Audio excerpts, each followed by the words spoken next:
Bonjour à tous, c'est Mao Essimi Aurélien, votre conseiller en gestion de projet depuis 2016. Dans cette vidéo, nous allons séquencer les activités du projet et configurer le réseau de tâches dans Microsoft Project.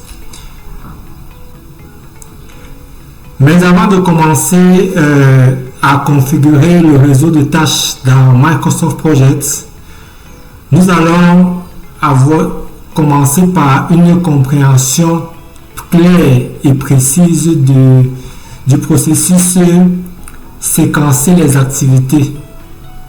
Dans la vidéo précédente, nous avons développé notre structure de découpage de projet et cela nous a permis d'avoir la liste des activités à réaliser pour développer notre application FreeAgogo. C'est donc maintenant les activités que nous avons eues. Donc maintenant, il nous faut donc les mettre en ordre d'exécution afin que le travail soit clair, on connaisse quelles sont les activités qui vont commencer au départ, après quelles sont les activités qui suivent et enfin quelles sont les activités qui doivent être exécutées à la fin.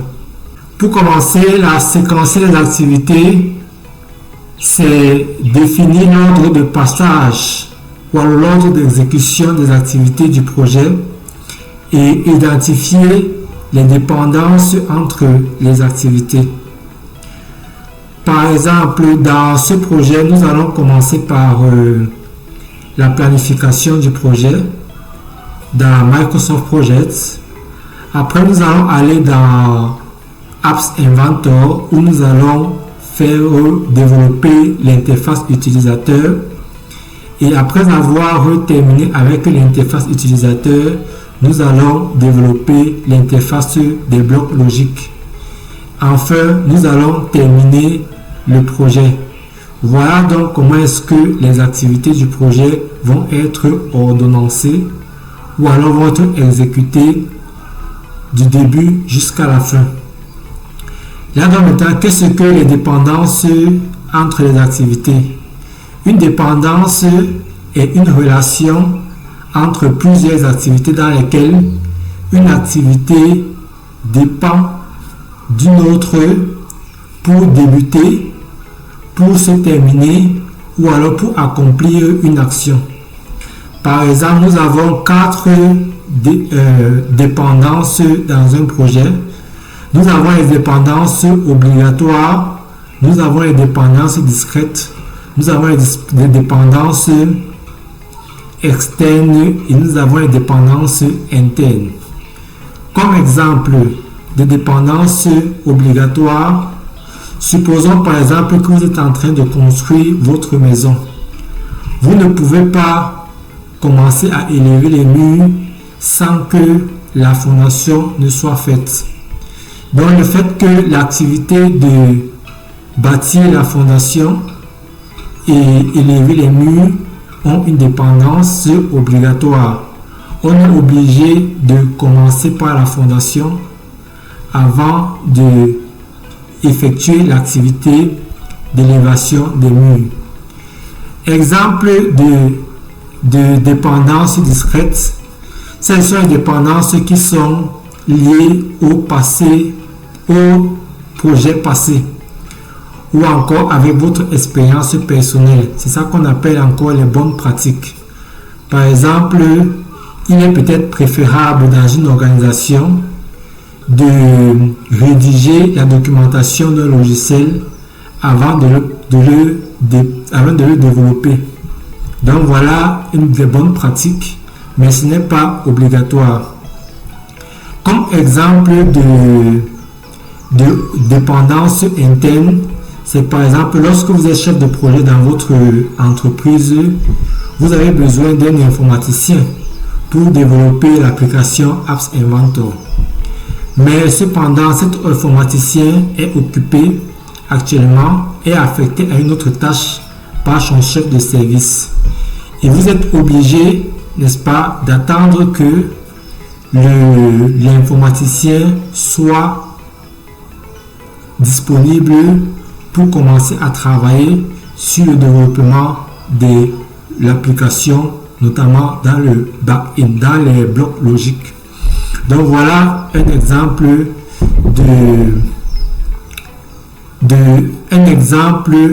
de dépendance interne.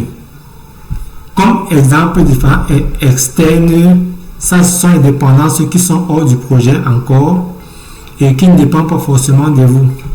Par exemple, le Cameroun a eu un retard dans la construction du stade d'Olembe parce que le matériel qu'on a commandé à l'extérieur pour la construction des gradins est arrivé en retard. Donc, le retard n'est pas lié, n'est pas sous le contrôle. La livraison du matériel n'est pas sous le contrôle du chef de projet, mais plutôt sur le fournisseur. Voilà un exemple de dépendance externe. Bon, maintenant, les relations ou encore entre les activités, c'est les relations entre deux activités, entre une activité et son prédécesseur, ou alors la relation entre une activité et son successeur. Supposons par exemple que vous avez deux activités, activité A et activité B. L'activité A est le prédécesseur de l'activité B et l'activité B est le successeur de l'activité A. Donc nous avons quatre types de relations. Nous avons les relations fin-début, c'est-à-dire que le prédécesseur de l'activité A se termine avant que l'activité B ne commence. L'activité début, c'est que l'activité A doit commencer avant que son prédécesseur, l'activité B, ne se termine. L'activité début, c'est l'activité A doit se terminer, doit débuter avec quand l'activité B débute. Et enfin, la relation fin, c'est quand l'activité A se termine et l'activité B se termine également. Donc voilà les quatre types de relations.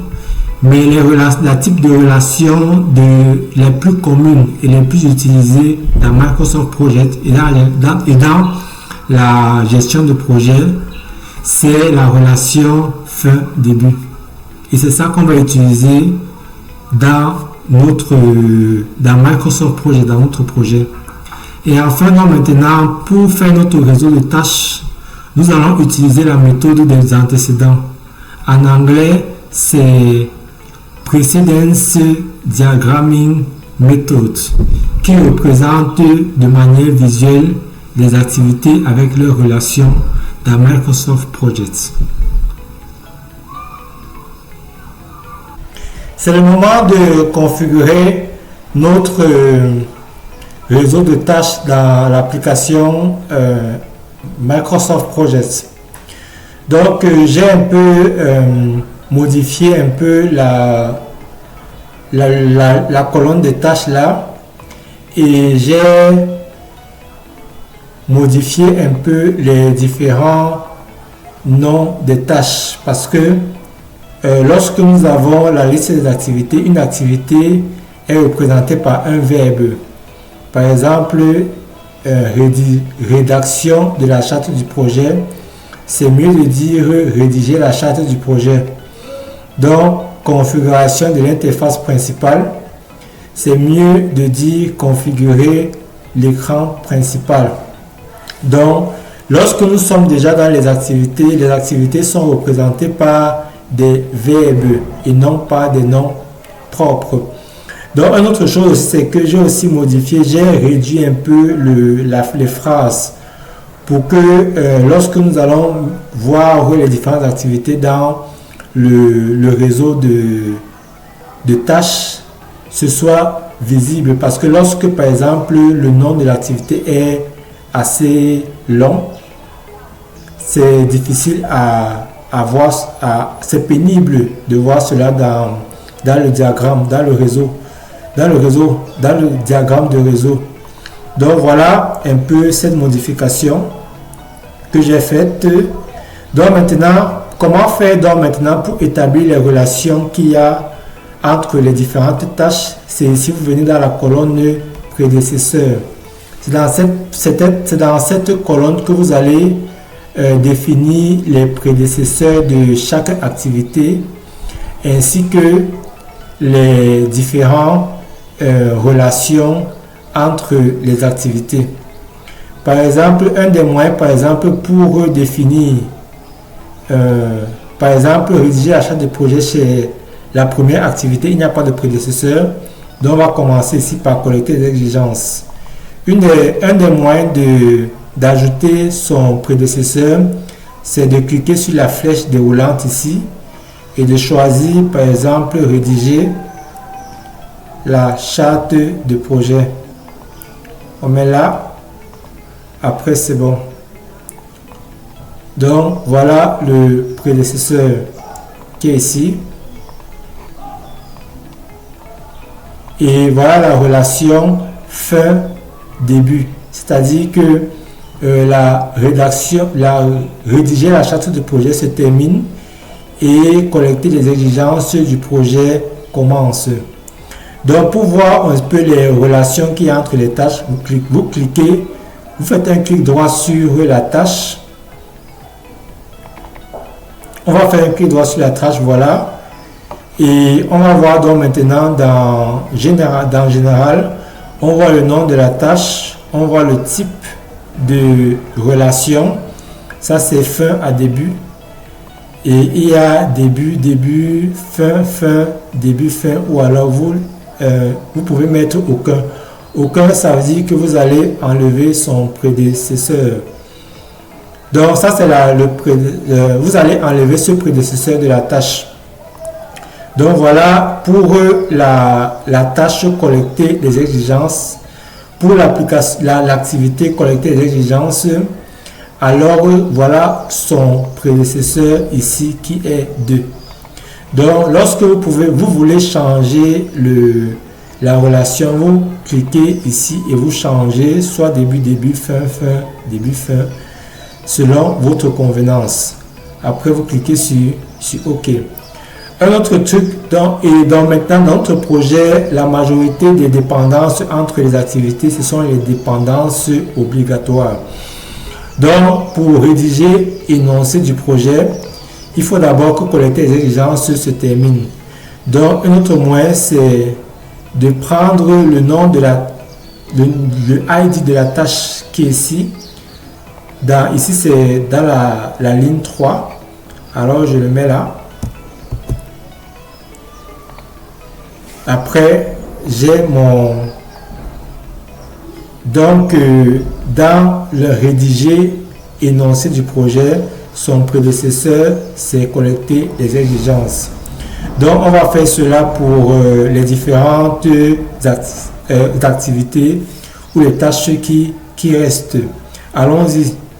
Donc, pour développer le projet, on met 4. Après, on met estimer la durée des tâches, on met 5, 6, 7 et 8. Voilà. Donc, ici, c'est pour planification terminée, c'est le 8. Bon, pour faire simple aussi, on peut aussi changer de vue. On arrive ici sur le tableau des tâches ici. Pour que ce soit plus simple, voilà. On met là, configurer l'écran principal. On termine d'abord avec la planification terminée. Donc ça, c'est le 9. Après, les dispositions, c'est le 11.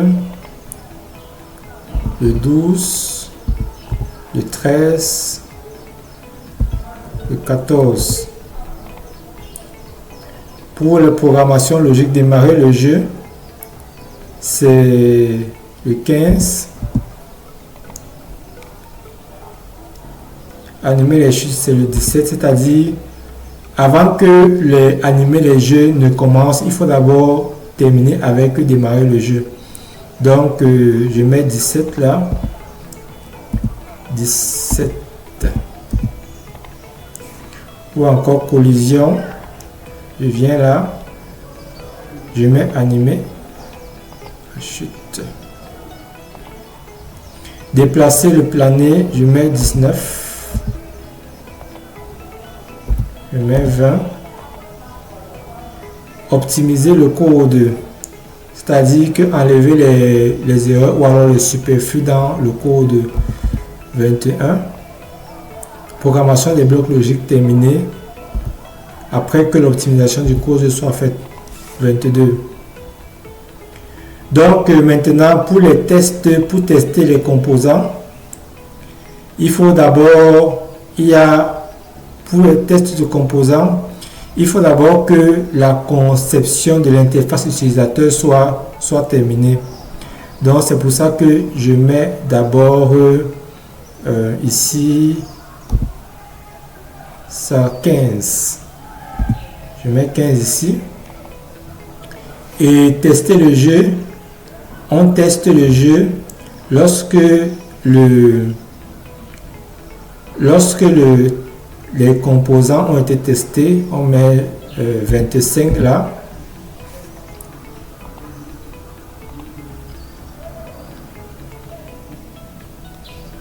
Ainsi que celui-ci, il a deux prédécesseurs.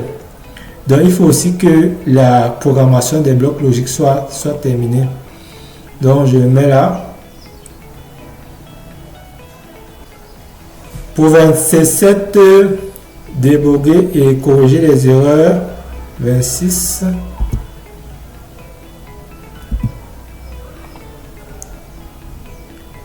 Valider. 27. 28. Donc ici, test et présenter et valider le projet final. Lorsque les tests sont terminés, je mets le 29. Publier dans Trace Inventor lorsqu'on a présenté et validé. 31. Et enfin, clôturer le projet lorsque c'est publié. Et voilà le travail. Et vous voyez que par exemple, regardez un peu au niveau des livrables de niveau supérieur. Vous voyez par exemple que je n'ai pas mis gestion de projet, je n'ai pas mis conception de l'interface utilisateur. Pourquoi? Parce que ce sont les sous-livrables, donc je n'ai pas besoin de mettre les prédécesseurs et les successeurs entre les livrables ou les sous-livrables. Donc voilà un peu notre séquence des activités avec les relations fin-début. Alors retournons donc maintenant dans notre vue de Grant pour voir un peu comment ça se passe. Quoique il y a ça c'est une erreur, on va arrêter cela. Ok. Donc voilà donc les différentes séquences, les différents ordonnancements des tâches dans votre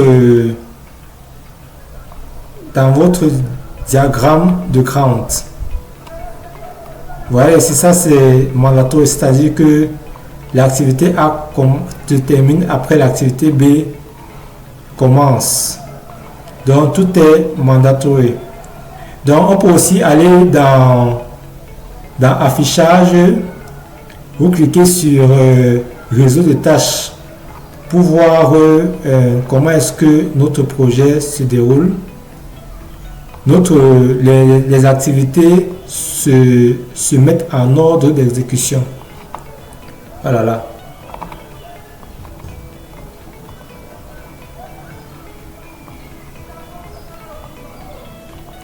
Oh, ça c'est la souris qui dérange. Ok, voilà donc le livrable principal FreeAgogo.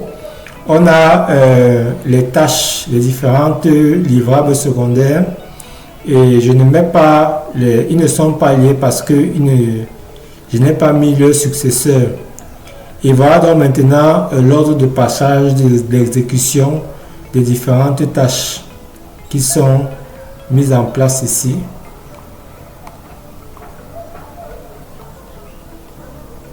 Et là, on teste le jeu complet et on arrive à la clôture du projet.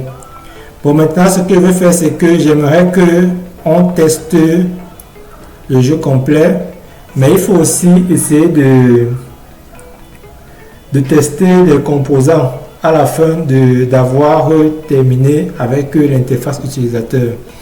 Donc ce que je vais faire, c'est que je vais revenir sur ma décision allons un peu dans le tâche de grande là. D'abord des tâches, je vais faire CTRL Z.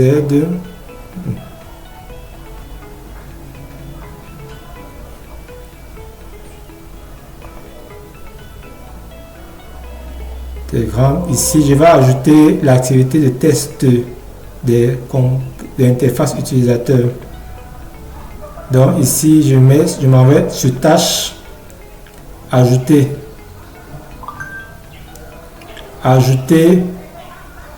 bon, on prend là, insérer une tâche, tester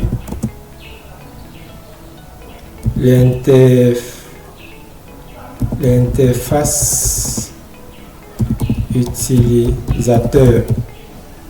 Voilà, donc c'est ça ici, mais comme au niveau de c'est lorsque on a terminé avec la conception de l'interface utilisateur que nous allons tester l'interface utilisateur. Donc je mets comme prédécesseur ici le 15. Voilà.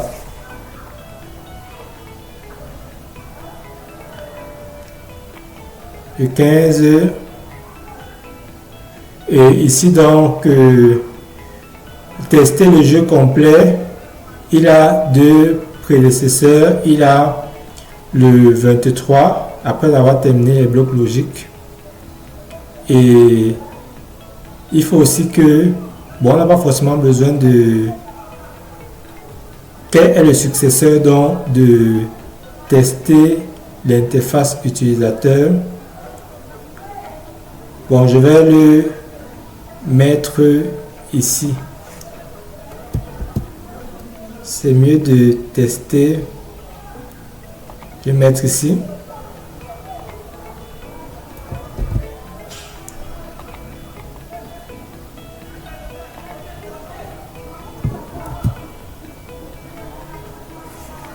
Voilà.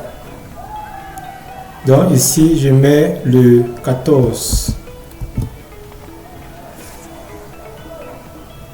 Et ici, c'est le 15. Voilà. Voilà donc notre tester l'interface utilisateur. Bon, je l'enlève là.